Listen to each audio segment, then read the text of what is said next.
Magandang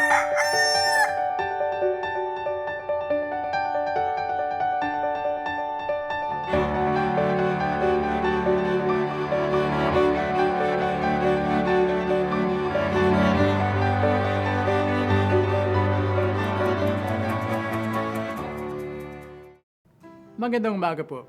Saluhan niyo po muna ako at magkapet pandasal tayo. Kamakailan lamang ay pinagdiwang ng ating simbahan ang kapistahan ng Our Lady of the Rosary. Bagamat marami-rami sa ilan nating mga kapatid na iba ang pananampalataya ay hindi masyado naunawaan ang kahalagahan nito. Nakatutuwa pong isipin na kahit papaano sa kasulukuyang panahon, marami-rami pa rin sa ating mga Katoliko ang nananalangin ng rosaryo.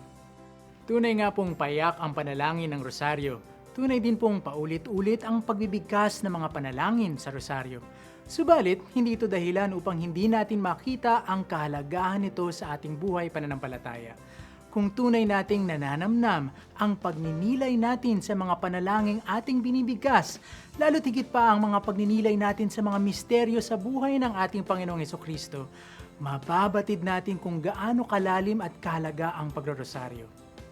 Sabi nga po ng isang Jesuitang spiritual director, you become who you contemplate. At sa pagrorosaryo, ang tunay nating pinagninilayan ay ang buhay ni Hesukristo.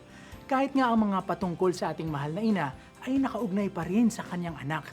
Kung gayon, sa ating pagninilay, sa ating pagrorosaryo, umaasa tayo na unti-unti ang ating kalooban at ang ating pag-iisip at ang ating pananalita at paggawa ay higit na magiging kawangis ng pag-iisip, pananalita at paggawa ng anak ng ating mahal na ina, ang ating Panginoong Hesukristo.